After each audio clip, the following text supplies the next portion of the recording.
Yum, yum. It's time for a tasty and refreshing snack.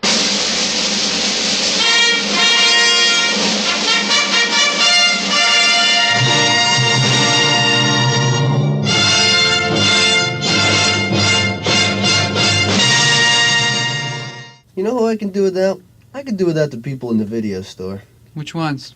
All of them. They never rent quality flicks. They always pick the most intellectually devoid movie on the racks. And now, on with the show. Hello and welcome to another This Week in Geek loose cannon, but it's not Birdman. It's also not the rest of the other guys that usually do this. This time, it's Alex, the producer, here with Aaron, and we're talking about something that I think off and on air as well as off air, we've talked about covering, because you've wanted to cover it for probably since the pandemic started. I think we were talking about this, and it always either got pushed or forgotten or left because we were doing other projects. And I know that Darlene and I have covered on Earth versus Soup, but I needed to have other people see it, so it's not just us kind of we going were always crazy. we were always talking about like all these like asylum movies or the mockbusters or the this versus this, that versus that sort of stuff. And you guys had mentioned multiple times Strippers Vs Werewolves, and I went, you know what, we were talking about recording some other stuff. We have been doing some other shows recently, and off air you said, how about we do this, we find a time. And I went, you know what, let's just do it. I know it might be hard to get other people all on, and it's like, you know what, I have the movie ready to go. You've got it like committed to memory, right? So because you've said you've seen it many times. Yeah. And I went, you know what, let's do it. So the other guys are taking a break this time. I'm not sure when this is going to come up, maybe during the summertime, but I went, let's give it a go. So I watched Strippers vs Werewolves. It's a 2012 British comedy horror film, and I mentioned in my little notes, I'm surprised it's British because I know you had mentioned to me that it was, but like it's coming back to me now. But I was like, am I watching the right movie? Because you don't see a lot of, honestly, like this feels like the realm of schlocky, Z budget American movies. You don't think of British when you think of this style of movie initially. Yeah, you don't. And in general, you don't get as many detailed characters in this type of movie as this movie does have. And actually a fairly well done script where each scene does progress the plot forward.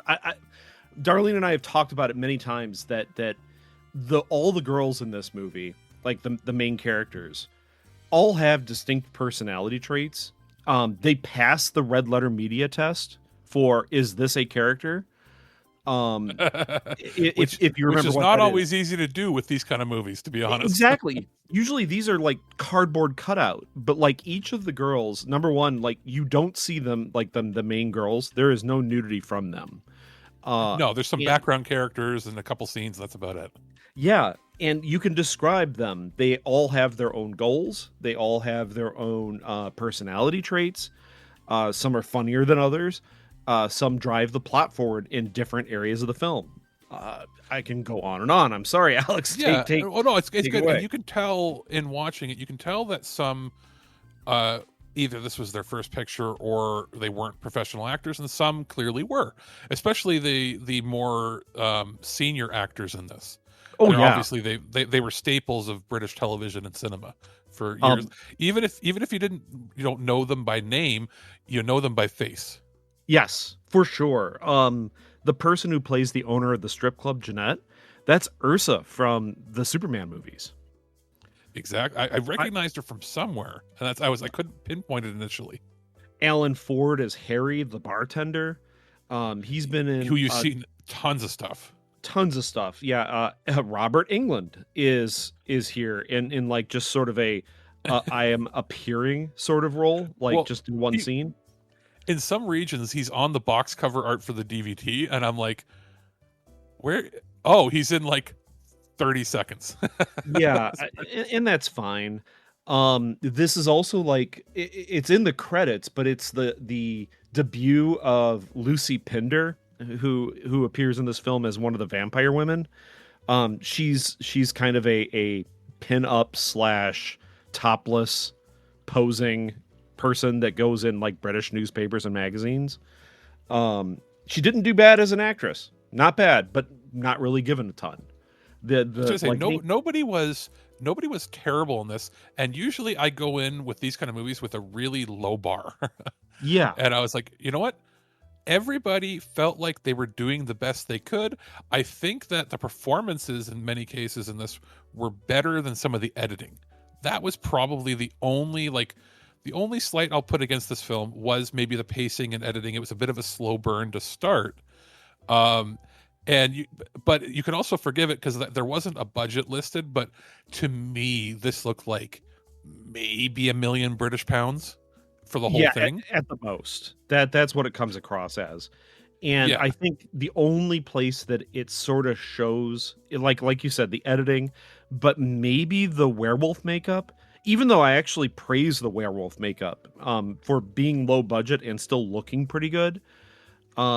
It's the only thing I can, in my mind, imagine that if you just threw money at this, I'd keep like the script, the actors and actresses exactly the same, but like throw in dog soldier costumes. And this would be like a terrifying movie, even if it's a comedy. Yeah. Oh, yeah. And I guess, like you said, the plot, I believe it's like sometime, because this movie, I think, takes place in the year it came out, so like 2012-ish. Yes. Sometime 25-ish years earlier, 1984. A club explodes, and then you sort of like snap cut to modern day, when a dancer at a nightclub is giving a private dance to a seemingly, richish sort of, guy, and he decides that he gets a little aroused and excited and transforms into a werewolf, and she ends up killing him by stabbing him with I guess it's a silver ballpoint pen. Yeah, it's a silver like fountain pen that her father gave her for whatever. And he dies, and this is what sets off the chain of events that leads to the war, quote unquote, between them. And I made a couple notes. My first note was that for such a low budget picture, they did license Duran Duran for the opening. Oh, and it's great. Yeah, they Hungry Like the Wolf makes perfect sense for it, but also like it's not a cover, it's not a re-recorded. They licensed the original song, and that could not have been cheap even 10 years ago, 12 years ago. Oh, sure. So the rest of the music in it is more like sound-alikes or something from like a I guess like a royalty-free library that they probably purchased, but they did get enough money to license one original song to set the tone, which was pretty cool. I like that. So believe it or not, there is a lot of original music in this beyond the licensed Hungry Like the Wolf. You can get the soundtrack on there. Really? Yeah. Okay, the soundtrack is available. That's even better, because to me it sounded like it was like the sound-alike stuff, but you know what? Thinking about it, I could tell like there is something to it. So there was more to it than just grabbing like a library pack of music and using it. So that's even better. Obviously, Hungry Like the Wolf's not going to be on that. No, and the whole opening credit sequence that has Hungry Like the Wolf, I'd watch the shit out of a movie that was done in that like comic book style. And had a rockin' soundtrack behind it like this. I mean, yeah, it's pretty damn good. It sets the tone, and again, like where you do see with some of the editing, like I said, that you can see its budget for the time. I think you could probably have stretched that more had this movie been, produced now, with how much more advanced the technology has gotten for the editing packages. It felt a little bit like an early 2000s movie the way it was edited, even though it was 10 years after that. Perfectly fine, but again, I went into it open mind, and I went, this is pretty fun.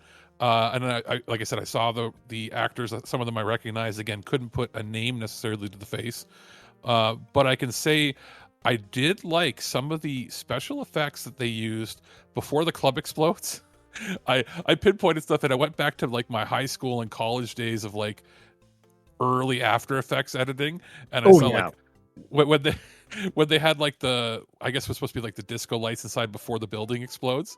Mhm. It's literally, if I paused it frame by frame, it's like circular solid colors that they're using from like a it would have been like a sample pack with the whatever visual effects editor they were using. And it was clear that they did not hire an effects studio. They somebody who was quote unquote good with computers used the default packs, and it was effective. It worked. It showed, it made it look, fun and goofy. It made me feel like those early 90s shot on video, like video toaster sort of effects you'd see on like the old Amiga Oh, sure. made TV shows and movies. So I actually got a kick out of that. But again, they made the most with what they had, which was pretty cool. And again, my other note here was British. Would have figured it would be American schlock. Okay, so we already mentioned that. I will say, I made a little note here about the some of the dialogue choices were pretty funny in that first little bit. So I put down, there was somebody that was kidnapped or something, that was being held hostage by bad guys, and then werewolves came in, killed the other guys, and started eating them. And he made a comment about how he thought they were werewolves for justice or something. To that Yeah, like extent. you're werewolves that fight evil and help the innocent. Sorry, And then bud. the guys, yeah, sorry, bud, we're just regular werewolves, I'm afraid. And then he eats them. Yeah. And I was like, that's pretty good. And then the other line that I thought was pretty funny was after the I guess the matron of the strippers, whatever she is, like she's the manager, she's the Yeah, owner Jeanette. of the Jeanette. She gets called in, sees what's happened to the werewolf, and calls in one of the bouncers and says something that made me actually pause it and start laughing out loud, which was, how would you feel about smashing the corpse's teeth in? Yeah. Well, not great. Yeah. How would you feel about smashing the corpse's teeth in and then like hacking up the body, and how she describes it like so nonchalant, and he's just like, not great. Yeah. And I was like, oh my god. So some of it was like really well written for what it was. Oh yeah, or where they're trying to get rid of his body and it falls down the stairs and Justice like winces and goes, "I hope he's okay," and Franklin just kind of looks at her like she's an idiot. Yeah. and he's like trying to psych himself up to smash up the body, and you could hear him through the vents, and like other people don't know what he's doing. Yeah, he's like crying, and yeah, he's like "Ooh," and he starts smashing. He's just crying as he's doing it. There's blood going everywhere. It was like Justice and Danny, they were looking at each other. I think they were in the changing room. Like, I think he's going through something with his family right now. Yeah. And in reality, he's like figuring out how am I going to smash up this body and hack it up. He's like, I just wanted to be a bouncer. Be a bouncer, they say. Yeah, you're just a bouncer at a strip club. It's all going to be great, you know. Oh God, what am I doing here? You know. How do you feel about smashing corpse's teeth in, hun? Yeah. It's a good lord. But yeah, so the plot goes a little back and forth where it's like, it's a bit about figuring out who's killed who, and then eventually, honestly, after what I felt was a little bit long of a slow burn at the middle, they start preparing for the oncoming confrontation and war, and they make like their weapons and their, like, what was it, like high heels that are silver tipped high heels, silver brass knucks. Yeah, that Danny made for Franklin the bouncer. Earlier. Yeah. And they're just like manufacturing their own shotgun shells and different things, like, so they go full A team, making up their plan to have like a last stand. And I guess it's sort of revealed that there had been a confrontation 25-30 years earlier, that was from the opening of the movie. It's like, so that's how Jeanette knew about the werewolves, and there was history between them, and yada yada yada. They have a big, huge like brawl, and they even put up like a video game counter of like, how many kills each has. Yeah. Which I found interesting how they put that together and edited it, and it was pretty good. Some of that was a little hokey. Some of the fighting, it was like, oh, girls, maybe should have had a stunt double for some of this stuff because it was a little rough, and then some of it was really good. Yeah. So it was a little hit or miss, but it was still pretty good. I did love like the brass knuckles. I'm like, I'm thinking in my head that would hurt. Like if you're a werewolf and it silver hurts you, you'd start getting like burn marks in your face. But if they're not pointed, like they should have had those brass knucks that had like spikes on the end of them. Yeah. So she could have like really scraped into the guy. Because there's a reason that those didn't ultimately end up working the way she had hoped. Alex, you have not mentioned the power couple in this movie, Sinclair and Raven the stripper. Sinclair hunts vampires and is an occultist, and we see him like lighting his finger on fire to light her cigarette. I did completely forgot. I can't believe I glossed over that we have a Van Helsing type character in this. And he's just sort of a doofy dude that thinks Raven is totally out of his league. And Raven thinks that he's totally out of her league. So there's this kind of like, I don't know, back and forth between them half the time where he's like hunting vampires and is like, honey, I'll call you back later. I'm really busy right now. Yeah. But yeah, I guess if you have sunlight, it'll weaken the werewolves because they get their power from the moon. Or silver will work. And then a lot of the werewolf rules in this are actually Monster Squad werewolf rules. If you did not know, like if you're watching it, there's lots of Monster Squad references in this movie. There are a few other movie references too. Yeah. Anyway, the Wrigley bits, them getting blown up and all that coming back together, that's a problem. So they have to get like Sinclair to come and like separate all the parts. And he's trying to be a badass the entire time and is trying to do one-liners, but he's just failing at it. It's just not his thing. It's just been revoked. Oh God, there needs to be a setup for that. Wait a second. There's a bunch of that. But yes, all that's going on. There's the big showdown. I do love how the big bad wolf gets it. Yeah. As in basically a kiss on the lips, and it's like Batman Returns style. Electrocution. Very well done. Even the makeup effects for that was pretty good too. Oh sure, absolutely. And we have the ending where some of the girls end up turning. Yes. Some don't make it. The guys, pretty much all they're all wiped out, and we have a closing. I was like, how is this how it's going to end? And then it ends with the women becoming the like werewolves for justice and helping people. Because they go and start helping out Sinclair. Yeah, it's like a Charlie's Angels situation where they go hunt down vampires and evildoers for good. We're good werewolves hunting down evil. Yeah, it's really corny, and they do a pose, and it's supposed to be corny, which makes you laugh. It's clearly supposed to be the Charlie's Angels pose, like at the end, right? Yeah, and then we get like the Robert Englund like cameo for like a second. Oh sure, he's in earlier because like the head werewolf goes and like visits him in prison. Yeah. But I meant for like as like the tease for if they were going to do a sequel sort of thing. Oh sure. And did they end up doing a sequel? I don't know. I couldn't see anything. No. I have like script doctored a unofficial sequel to this movie with Darlene. Like 2 years ago, we like wrote down what we would do, and it was like centered on vampires, like some of these vampires, and Sinclair and Raven having to like help other sex workers that are being hunted down by these vampires because of X, Y, and Z. Because it would be vampires, and if they made a third one, it would be zombies, and what you would have is you might have like a couple reformed vampires working with them. Like he'd start having a gaggle of a team, like a Monster Squad, but in reverse. Exactly. And Sinclair would just be surrounded by these monsters and going, God, what have I done?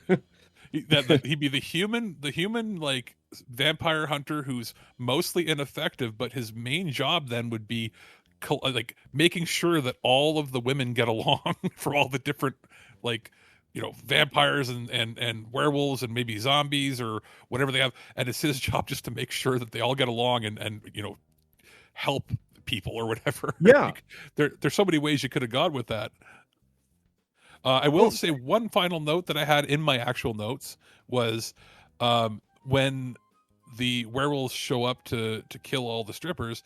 I love that they all dress. It becomes like a Red Riding Hood striptease before they end up opening fire. Yes.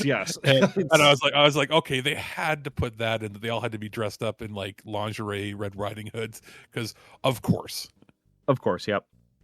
I also like it that the strip club isn't as skeevy as it possibly could be, just because Jeanette allows the girls that work there, if they don't want to strip, they don't need to. So there's like Carrie, who is like a magician. All she does is walk around in kind of like a sexy magician's outfit and does card tricks for people. Yeah, like that's and it so seemed like, weird, but awesome at the same time. yeah.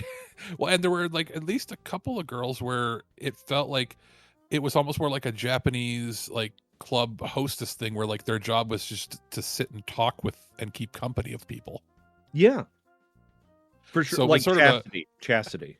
Yeah, it was like a catch-all sort of place, and again, it was. I felt like watching it. I was like, you know what? It's one of those movies where it kind of inspires you. Like, I could maybe make something like this. Yeah, because it didn't look so cheap that it didn't look like a movie, but the I guess producer brain in my head was going, wait a minute, we could rent out you could like rent out the like the Lions Club or like the Moose Lodge or something. You could rent a room at a community center to make it the strip club. You could do that. You could probably film this nowadays with the modern tech that we have and the phones and the cameras. You could probably do this whole movie and pay people, scale rate. You could make a short film of this for like 10 grand nowadays. Yeah. And you could. And maybe get like a proof of concept going for it. It's like, ooh, it's kind of inspirational. It is, like I said, it like inspired Darlene and I to like try to pen a like rough draft of a unofficial sequel, just because we were like inspired to like, here we have all these like really strong female lead characters that are in sex work but are never nude. They have all the control in this entire movie effectively. And nobody is a dumb, quote unquote, bimbo stupid character. Everybody is a full-fleshed real human. Yes. And then I thought, God, this movie would be just as amazing if it was made by Andy Sedaris.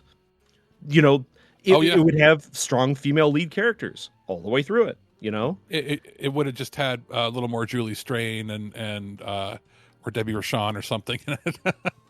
Oh yeah, I could see Julie Strain being like the head werewolf or something like that in it. And they had like, anyway, there's so many ways you could do this movie, and I'm really happy that I'm really happy it was ever made in the first place, because this seems like a really unlikely film to do as well as it could, and it did, with its subject matter. Does that make sense? Like, it's really punching above its weight. Things like, and I mean, The Asylum is like the standard bearer for this sort of thing, and that usually looks worse than this in many cases did.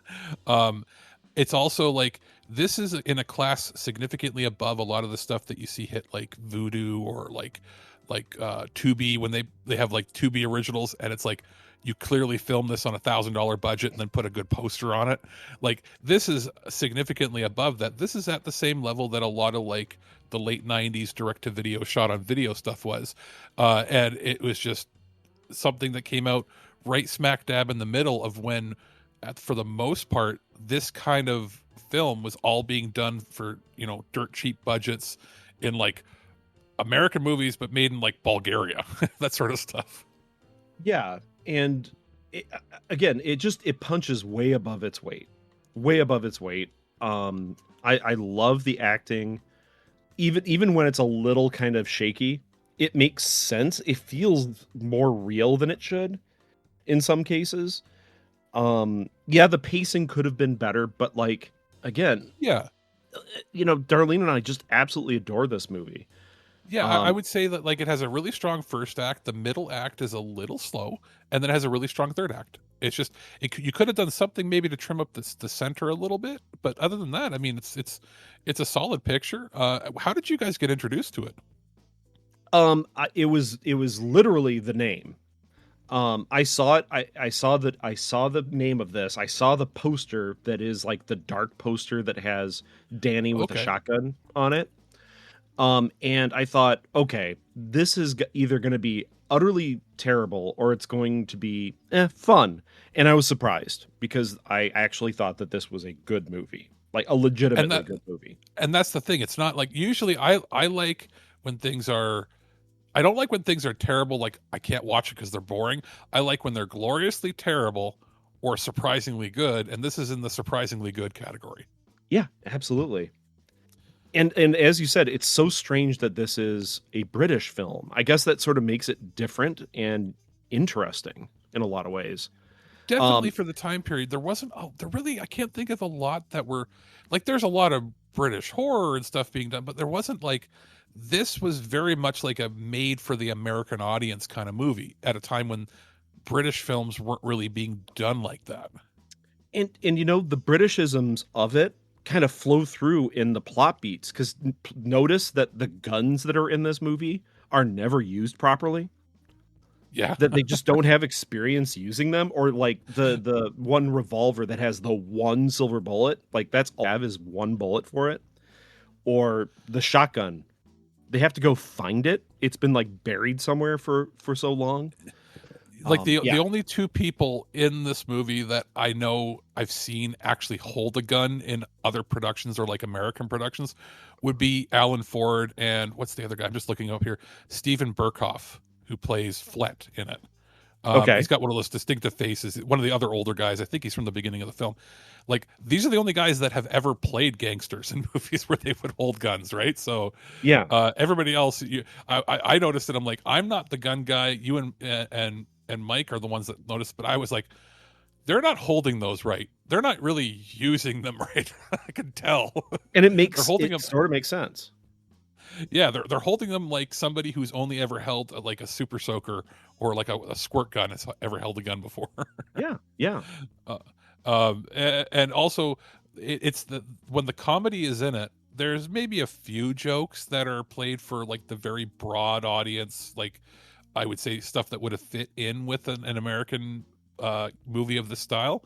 The rest of it, like the notes that I made, it's very matter of fact British dry humor that's like that to me. The reason I made note of it is it almost felt out of place in a movie like this, but that makes it better. Like not the over the top goofy sort of stuff that you see in like a Shaun of the Dead, but like the traditional British sort of dry humor was in this. Like the way they delivered the lines, and then it's just the plot keeps moving. Like they're not waiting for you to laugh. It just it moves on to the next thing because it's just expected that you get it. Yeah, so, it doesn't slow up and try to like beat the humor into you with a bat. Yeah, so I mean, I had it over. I'm glad that you recommended it. I'm surprised. Well, I'm not surprised. I'm glad that we saw it. I'm upset that I didn't watch it earlier. But I'm glad that I saw it now, and I do think we'll have to get Mike to watch it at some point too. And it's I wonder if I did a search, if I could find other ones in the same sort of vein from the same time period, or if it really is sort of an enigma to the time and region that it was made.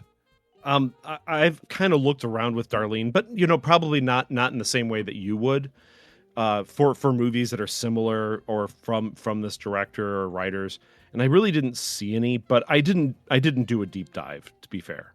So maybe that might possible. warrant a further search eventually. We'll see what happens, but yeah, I mean, I recommend it. I'd say it's worth watching. I'm not sure.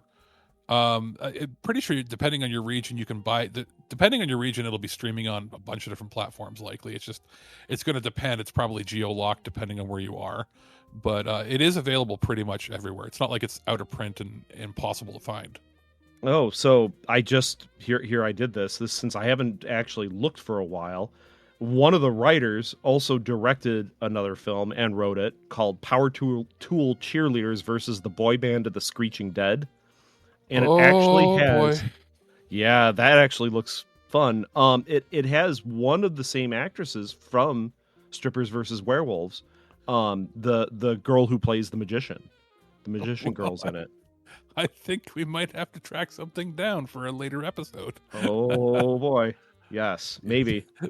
There we go. But yeah, so I think I've said everything I could say for it. I recommend it. Is there anything else you'd like to say before we close out this episode?